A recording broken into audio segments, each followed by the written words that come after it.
Good news. I'm living with 5 incredibly beautiful girls. Bad news. They are my siblings. Great news. They're not actually related by blood. The Shiunji family has 7 children in total, all stunningly attractive. Arata is the eldest son, and yet, he has never been in a relationship. He seeks advice from his younger brother, Shion. Meanwhile, their sisters join in, always teasing poor Arata. He's been relentlessly mocked by his younger sisters, and deliberately seduced by his older sisters because of a past mistake with the youngest, Kotono. However, their eldest sister, Banri, shows understanding, reasoning that being surrounded by such charming girls daily, some fortunate incidents are bound to happen. Seiha, the academic ace, disagrees, reminding them of the genetic risks of close relations. Thankfully, Minami still defends her brother. Just as Arata moves to thank her, he's reflexively punched by her. Suddenly, Uka asks if they're free on Saturday to go out after celebrating Kotono's birthday. The Shiunji daughters, each a breathtaking beauty with their own fan clubs, make many passersby envy their supposed blissful life. However, Arata, as the eldest brother, finds it overwhelming. Despite being the oldest, he can't retaliate when beaten up at home and feels his parents are biased towards the girls.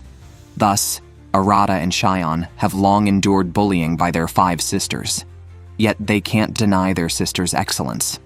Eldest sister Banri, 18, attends a prestigious university, adored for her gentle and stable nature. Seiha, 17, a high school senior and science club president, attracts many with her cold demeanor. Uka, 16, excels in academics and sports, being a key player in the swimming and track teams and likely the next student council president. Minami, 15, a tennis prodigy until last year, and Kotono, 14, the youngest with a massive fan base due to her cute, introverted personality. Even so, Arata and Shion must maintain appropriate thoughts about their sisters, despite a secretive past incident between Arata and Kotono. Arata, though the eldest, is quite immature. Despite his good prospects, he only harbors secret crushes and hesitates even to befriend them. As he contemplates this, Uka enters, finds him studying neatly, and joins him. Arata inadvertently glances at her and comments on her scant attire, leaving Uka speechless. They've bathed together since childhood, she reminds him. Curious, Uka asks about Arata's crush. Learning they're on the same committee, she offers to connect them but is stopped by Arata, who asks her not to meddle. Offended by his ungratefulness, Uka storms out, cursing that Arata will never find a good wife. In her room, Kotono was looking at a family photo, focusing solely on Arata. Surprisingly, she harbored inappropriate feelings for her own brother. Meanwhile, Arata's first love ended before it could even begin. After school, he saw the girl he liked with another boy. She already had a boyfriend. Arata felt bitter and wondered if his life would have been different if he weren't a Shiunji. But there was no time to dwell on it, as today was Kotono's 15th birthday party. All 7 siblings had dressed up, but soon after sitting down, Uka and Minami began arguing over a lost earphone. Uka criticized Minami for focusing too much on sports instead of studying. The argument escalated, leading Uka to harshly say she didn't want Minami as a sister. Unable to bear it, Arata intervened, urging them to speak kindly as siblings. Just then, their father arrived, and they toasted to Kotono's birthday. However, he announced that they were not real siblings, but his adopted children, except for Shion and Minami, who were actual twins. The rest were not blood-related. He urged them to accept this reality quickly. Then dinner was served, but the mood was dampened by the revelation. Everyone struggled to accept it. After the party, the siblings discussed the matter. Only Minami seemed unaffected, while the others were bitter. Uka knew it wasn't their father's fault, but wished for better timing. Seiha thought it was the best time. Uka understood, but felt lonely. She asked the eldest, Banri, for her thoughts. Banri, who was 4 when Kotono joined the Shiunji family, barely remembered her childhood. She thought of something, but remained silent. Nevertheless, they had lived together for 15 years. and Banri couldn't stop seeing them as her siblings, regardless of blood ties. Everyone agreed, except Kotono, who stayed quiet. After the meeting, they returned to their rooms. Arata was also conflicted, but agreed with Banri. What else could be done? He went to bathe, found underwear in the laundry basket, and felt no fantasies. This was no harem comedy. They had grown up together. Even knowing they weren't related by blood wouldn't change anything. As he undressed and entered the bathroom, he found Kotono bathing. Quickly wrapping a towel around himself, he attempted to leave, but Kotono stopped him, asking for help with scrubbing her back as he had done before. Arata obliged, focusing solely on helping without any improper thoughts. After finishing, he reminded her to keep warm and left. In the living room, Uka and Shion were talking. Shion hadn't spoken much earlier. Uka wanted to know what he thought. Shion felt it was surreal, but Uka was more interested in Arata's thoughts. Despite not being blood-related, they had been raised as twins for 16 years.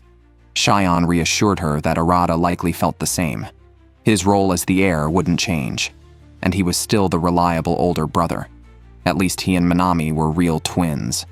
The only change was their genetic relationship. They couldn't truly fall in love as siblings. Unknown to them, at that moment in the bathroom, a naked Kotono embraced Arata. I encountered an otherworldly place where wet nurses are highly valued. In this country, healers hold a prestigious status and contribute significantly to the nation's expansion. Many healers gather at the Royal Healing Institute to study advanced healing magic, obtain licenses, and then pursue their individual paths. However, the protagonist, Genos, is an unlicensed wet nurse. Although he lacks a license, his healing skills are as strong as any licensed healer. He also adjusts his fees based on the patient's financial status, charging less to the poor and more to the wealthy. Today he went out for a house call again. His young maid, Lily, said she would stay home to cook and wait for his return. Shortly after he left, several beautiful girls who were after Genos came to visit. Each harbored thoughts of monopolizing Genos, which led to arguments among them. Lily asked them to make themselves comfortable while she went to cook, adding a mysterious leaf to the soup that made it tastier. Everyone was waiting for Genos to return so they could have dinner together. Meanwhile, Lily remembered she hadn't brought in the laundry yet and asked the others to keep an eye on the cooking.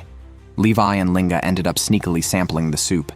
Seeing them enjoying it, Zofia was also drawn in. Outside, Lily finished collecting the laundry and lay down on the lawn for a rest. When she returned, she discovered that the meal had been completely eaten, and the three were blaming each other. Lily smiled disarmingly and asked how they planned to resolve this. The trio continued to feign ignorance and eventually had to admit their guilt, leading to another argument. Lily quickly intervened, warning them that Genos would be upset if they continued fighting. The three immediately behaved themselves and agreed to gather ingredients to help make another batch of soup.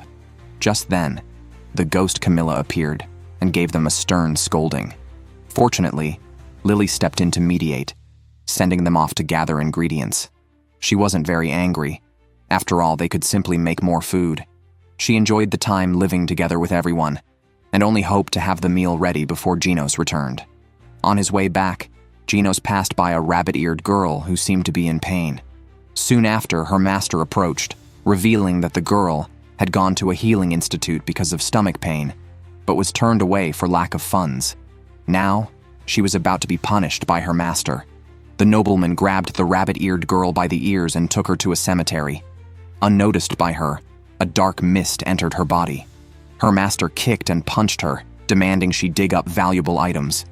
Unable to move from pain, the girl suddenly attacked her master, wounding his abdomen, forcing him to flee. He ran into Genos and explained that his slave had gone mad, asking for help. As the girl pursued them, the nobleman claimed he had only sent her to do some farm work before she changed. He said he needed to visit the healing institute and would pay Genos to stop the slave. As the girl charged, Genos pushed the nobleman aside and skillfully dodged a barrage of stones. Impressed, the nobleman urged Genos to deal with the slave, even suggesting he could just buy another if she were killed. However, Genos, being a healer, aimed to save lives. He dodged her attacks and even used a shield to deflect her.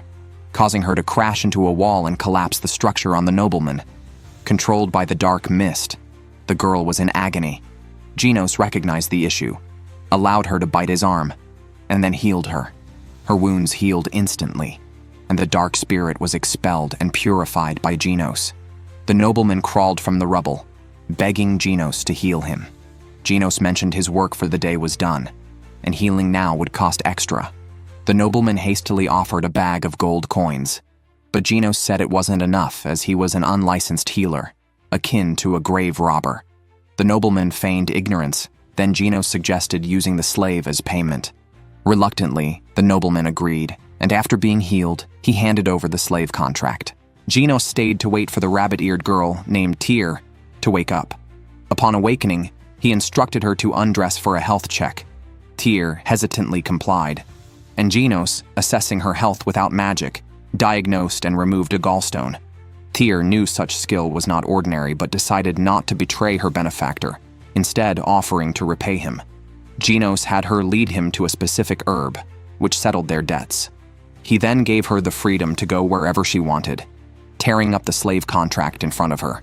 Tyr, unsure where to go, decided to find her way and inform Mr. Genos later. They parted ways. Genos returned home alone. As soon as he entered, Zofia and the others returned with ingredients. Lily led everyone to cook, and Camilla popped up, questioning Genos about his day and noticing a new woman's scent on him. Genos stayed silent, helping Lily fill jars with herbs. Is there really such a thing as pure friendship between men and women? If Hibiki were asked this question, her answer would definitely be yes. She has a male best friend named Natsume, although anyone who sees them together would ask, "Why aren't you two married yet?" Both of them insist they are just friends. Natsume first met Hibiki at a cultural festival in their second year of junior high. He had bet with his parents that he could sell 100 everlasting flower ornaments, but only sold 5 on the first day. Unexpectedly, when he returned to the science club room, he saw a strange girl who approached him very familiarly, telling him that a group of girls had just looked at the products, and she had helped sell 27 pieces. Natsume was shocked, but very grateful to Hibiki. However, he wasn't good at dealing with such a beautiful girl. Hibiki kept asking why he had to sell 100 pieces. Natsume confessed that he dreamed of opening a flower ornament shop, but his parents wanted him to be a civil servant. After a big argument, they said if he could sell 100 ornaments at the school festival, he could follow his dream. Hibiki laughed out loud when she heard this and called Natsume an idiot. She said it's natural for parents to oppose such risky life plans. However, she admired Natsume and decided to help him sell all the flowers herself. The next day, Natsume indeed sold out all the prepared ornaments. 2 years later, he turned it into a side business at the family convenience store, selling ornaments online that had been promoted. After school, he would hide in the clubroom to work on new ornaments. At that time, Hibiki would often suddenly appear, sit on Natsume's lap, and act spoiled. Their way of interacting didn't seem like just friends at all. Natsume let Hibiki stick to him, because they had become best friends since that cultural festival. It was also Hibiki who encouraged Natsume to open the shop directly. She had noticed him long ago, knew he took care of the flower beds in the backyard every day, named each flower, and liked one of the ornaments he made. Her only request in return was that ornament, for which she even used her once-in-a-lifetime request to her brother. So, Natsume had to take responsibility, because what Hibiki loved most was the look in his eyes when he made the ornaments, focused and beautiful. She wanted to monopolize that passionate gaze. As long as Natsume could do that, she would help him sell as many ornaments as needed. Thus, they became a team bound by fate, best friends for each other. Natsume had no reason to refuse, especially since the ornament Hibiki liked was made from goosefoot, symbolizing friendship, cooperation, and inseparability. Although they claimed to be just best friends, Hibiki liked to joke around. She often said that if Natsume hadn't opened his shop by the age of 30, she would take responsibility and marry him. Hibiki's brother even called Natsume brother-in-law all the time. Fortunately, Natsume was indifferent to these teases because he had a first love from a school trip in elementary school. Hibiki always mocked that it might be his delusion and told him to face reality and find a girlfriend. Natsume couldn't help but retort that with Hibiki's clinginess, which girl would dare approach him? Moreover, Hibiki's ex-boyfriends liked to spread rumors about them. Of course, it was all Hibiki's fault since she always talked about Natsume in front of her boyfriends. However, Hibiki quickly changed the topic, saying she was just playing with those ex-boyfriends. Her family, being a prestigious clan, would have her go to arranged meetings with potential matches, likely some greasy old men. Hibiki even teasingly told Natsume that her young body would be touched by those old men, making Natsume feel a bit sorry for her. He said he would secretly protect her when the time came. Hibiki couldn't hold back her laughter and asked if Natsume had read too many novels, questioning who still goes to arranged meetings nowadays. Today, Natsume received another order and became lost in thought as he looked at the shipping address. Actually, the things Hibiki said during the day weren't made up on the spot. They really had an agreement.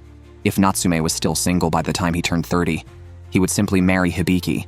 That way, he wouldn't have to worry about being alone and could concentrate fully on opening his ornament shop. After reminiscing, Natsume took the order to the convenience store and asked his sister to help mail it. Meanwhile, Hibiki was continuously promoting his business. Although people always asked her if she was dating Natsume, she consistently denied it, firmly stating that they were just best friends. Her desire to support Natsume's dream stemmed from this friendship, and she only hoped that Natsume's future girlfriend wouldn't mind their relationship. One day, while buying a drink, Natsume encountered a beautiful girl and decided to gather inspiration for new ornaments from her. He accidentally stared at her and suddenly noticed she was wearing one of his ornaments, a style sold at the cultural festival 2 years ago. Just then, the bracelet broke. The girl saw it was damaged and couldn't help crying. Natsume instinctively stepped forward to tell her it could be fixed, but she looked wary. Being socially anxious, Natsume turned and ran away, and the matter was left unresolved. Later, Natsume told Hibiki about the incident. True to form, Hibiki was very curious. They both forgot it was class time, and Natsume ended up getting scolded by the teacher. After school, their science club classroom welcomed a visitor, Shiunji, Natsume's good friend, and Hibiki's ex-boyfriend. The two often bickered and treated each other as embarrassing parts of their pasts. Shiunji had once dated multiple girls at once, causing Hibiki to face retaliation from his girlfriends. Shiunji also criticized Hibiki for accepting confessions out of curiosity, even though she didn't like him, calling it self-inflicted. Naturally, Natsume took Hibiki's side and asked Shiunji what he wanted today. Unexpectedly, Shiunji asked if Natsume had tried to chat up a girl at the vending machine yesterday, then called that girl over. It turned out Hibiki knew her too. Rin, Shinji's childhood friend, had played with Hibiki a few times as a child, because Rin's sister and Hibiki's brother were classmates. Hibiki then remembered that Rin's sister, a model reader, had helped promote and sell the ornaments the day after the cultural festival. It was very likely the bracelet had come from her sister. Since it was someone he knew and his own creation, Natsume naturally wanted to fix it for her. However, Rin, who seemed aloof but was actually quite clumsy, was the only one who could handle Hibiki. She grabbed Hibiki and began to express her grievances from over the years, complaining that Hibiki had stolen her favorite keychains and toys. Hibiki struggled, and in the midst of her struggle, she began to play mischievously with a plush toy, only to be furiously shaken by an irate Rin. Eventually, Hibiki was left with a sign hanging around her neck, showing a clear handprint on her face. Meanwhile, Natsume focused on repairing the bracelet. Once he entered his work mode, he became oblivious to everything around him. When he finished fixing the ornament, he discovered that the girls had braided his hair. Rin was finally amused and smiled, thanking Natsume as she looked at the restored bracelet. After parting, she asked Hibiki about the boy. At that moment, Hibiki was still proud, believing that no one else could understand the look in Natsume's eyes when he made ornaments. She was reluctant to talk more with Rin. However, Rin's next words left her speechless. Rin always believed that moving creations came from gentle people. She loved the bracelet so much she naturally wanted to know who made it. Although she had never seen him, she felt he was nearby because there were always items he made in Hibiki's photos. Now, having met him, Rin was sure that the person in the videos was Natsume. Hibiki was taken aback, realizing that her belief that only she truly understood Natsume might have just been a self-satisfying illusion.